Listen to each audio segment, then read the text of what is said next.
Guys, all in one channel में आपका स्वागत है। और मैं जयडन सेना। और आज हम जिस टॉपिक पर डिस्कस करेंगे वह है ओजोन छिद्र। अभी हाल ही में वैज्ञानिकों ने दावा किया है कि आर्कटिक ओजोन परत में बना ओजोन होल बंद हो गया है। तो इसका अफवाहें उड़ रही थी कि यह लॉकडाउन के दौरान प्रदूषण स्तर में कम होने के कारण से हुआ है, जिसे वैज्ञानिकों ने गलत साबित करते हुए यह बताया है कि यह लॉकडाउन की वजह से नहीं बल्कि ध्रुवीय भंवर पोलर वर्टिक्स की एक घटना है, उसकी वजह से ओजोन होल बंद हो गया है। हम ओजोन छिद्र जानने से पहले ओजोन परत क्या है इसको समझ लेते हैं। तो ओजोन परत पृथ्वी के वायुमंडल में समताप मंडल के अंतर्गत प्राकृतिक ओजोन गैस की एक मेखला है जो सूर्य द्वारा उत्सर्जित हानिकारक परवैंगनिक किरणों से हमारे शरीर की रक्षा करती है। तो ओजोन लेयर समताप मंडल में मिलता है। तो समताप मंडल कहाँ पर है इसे थोड़ा देखते हैं। मान लीजिए ये अर्थ है, तो इसे 0 से 18 किलोमीटर के बीच क्षोभ मंडल होता है। उसके बाद आता है समताप मंडल, तो यहाँ ओजोन परत पाई जाती है। समताप मंडल के बाद मध्य मंडल आता है, मध्य मंडल के बाद आयन मंडल आता है, उसके बाद बाह्य मंडल आता है। तो हमारा जो ओजोन परत है वह समताप मंडल में पाया जाता है। अब हम ओजोन छिद्र, जो आज हमारा मेन टॉपिक है, उसके बारे में देखते हैं कि क्या है ओजोन छिद्र। वास्तव में ओजोन छिद्र सचमुच कोई छिद्र नहीं है, बल्कि यह समताप मंडल का वह हिस्सा होता है जहाँ ओजोन की सांद्रता बहुत कम होती है।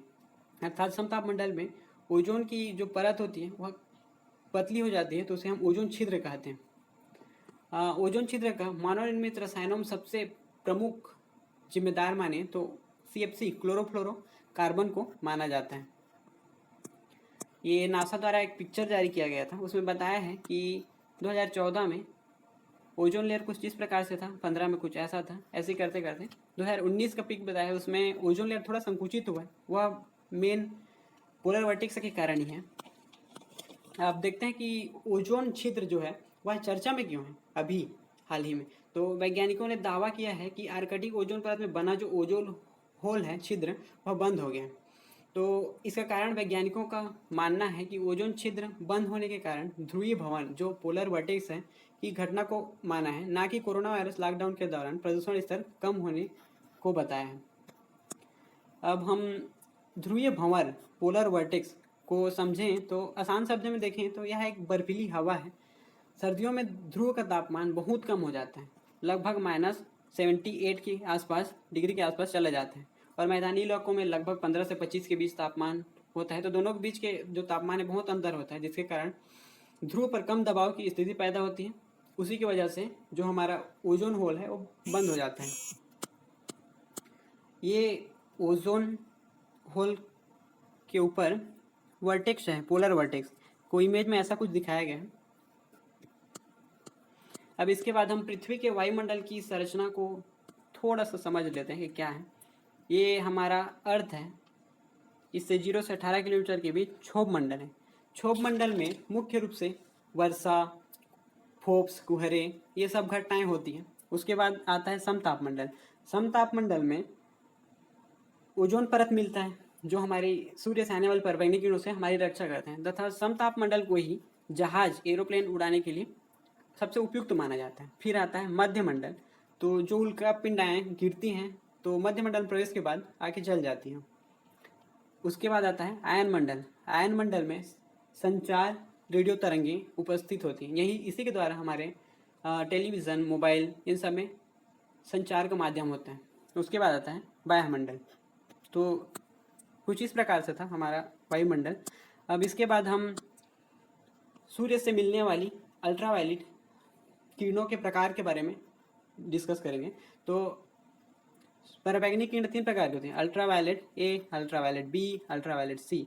अल्ट्रावायलेट ए जो है कुछ हद तक हमारे लिए अच्छा होता है, जैसे कि विटामिन डी से, अल्ट्रावायलेट ए से हमें विटामिन डी मिलती है। उसके बाद आता है अल्ट्रावायलेट बी। अल्ट्रावायलेट ए में तरंग दैर्ध्य सबसे उच्च होता है, मतलब अल्ट्रावायलेट ए का तरंग दैर्ध्य सबसे उच्च होता है।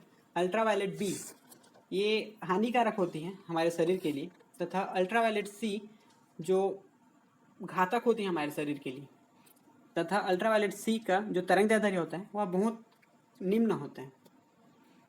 तो इस प्रकार अल्ट्रावायलेट के 3 प्रकार थे, अल्ट्रावायलेट ए, अल्ट्रावायलेट बी और अल्ट्रावायलेट सी। ओजोन परत को पृथ्वी का रक्षा कवच या छाता भी कहते हैं। ये एग्जाम ऑफ यूज कभी कभी वनडे एग्जाम में पूछ लेते हैं। अब हम इसके मापन की इकाई के बारे में बात करें तो ओजोन लेयर को हम डाप्सन से मापते हैं और एक डाप्सन बराबर 0.01 mm होता है। कुछ बेसिक नॉलेज है, जैसे कि 1840 में हम ओजोन अणु की पहचान एवं नामकरण किए थे। उसी प्रकार सन 1900 में समतापमंडल की पहचान की गई थी तथा 1985 में दक्षिण ध्रुवीय ओजोन छिद्र की ब्रिटिश वैज्ञानिकों द्वारा खोज की गई थी। अब ये दो टॉपिक जो एग्जाम ऑफ व्यू से ज़्यादा इंपॉर्टेंट है, एक है पहला 1985 का वियना संधि और दूसरा 1987 का मॉन्ट्रियल प्रोटोकॉल। 1985 का वियना संधि और 1987 का मॉन्ट्रियल प्रोटोकॉल। तो 1985 का वियना संधि ओजोन परत के संरक्षण के लिए एक पर्यावरण समझौता था। इसे 196 देशों द्वारा अपनाया गया था 1985 में। उसके बाद 1988 से यह प्रभावी था। फिर उसके बाद आता है 1987 का मॉन्ट्रियल प्रोटोकॉल। यह एक अंतर्राष्ट्रीय संधि है जो ओजोन परत को संरक्षित करने के लिए चरणबद्ध तरीके से उन पदार्थों का उत्सर्जन रोकने के लिए बनाई गई है जो इसे क्षीण करते हैं। इस संधि को हस्ताक्षर के लिए 16 सितंबर 1987 को खोला गया था और यह 1 जनवरी 1989 से प्रभावी रहा है। इसी मॉन्ट्रियल प्रोटोकॉल के लिए हम 16 सितंबर को ओजोन दिवस के रूप में मनाते हैं। वन डे में बहुत बार ये क्वेश्चन आया हुआ है कि ओजोन दिवस कब मनाया जाता है, तो 16 सितंबर को मनाया जाता है हर साल ओजोन दिवस। अब इसके तहत क्या क्या कंडीशन रखी गई थी, तो विकसित देशों के लिए सन 2000 तक क्लोरोफ्लोरोकार्बन का प्रयोग पूरी तरह प्रतिबंधित करने को कहा गया था। उसी प्रकार विकासशील देशों के लिए सन 2010 तक पूरी तरह बंद करने का समय दिया गया था क्लोरोफ्लोरोकार्बन को। उसके बाद कुछ एक रीज़न देखते हैं कि ध्रुवों पर छिद्र होने की रीज़न क्या है, कारण क्या है। तो उसके दो कारण हैं। पहला, तापमान कम होना, हवाओं का संघनन। पृथ्वी के घूर्णन के कारण हवाएं विस्थापित होकर ध्रुवों पर संघनित हो रही हैं। जैसे कि ये हमारी पृथ्वी है, तो यहाँ भूमध्य रेखा है, यहाँ से हवाएं ऊपर उठती है और ध्रुवों में जाकर संघनित होती हैं। उसी कारण से ध्रुवों पर छिद्र हो रहे हैं। दूसरा, 6 माह दिन और 6 माह रात। यदि 6 माह रात होगी तो वहाँ सूर्य की सनलाइट की अनुपस्थिति में O3 निर्माण दर बहुत कम हो जाता है। एक रीज़न ये भी है इसका। तो ये आज का हमारा टॉपिक था फ्रेंड, ओजोन छिद्र। यदि वीडियो अच्छी लगी हो तो लाइक एंड सब्सक्राइब करें। Thank you.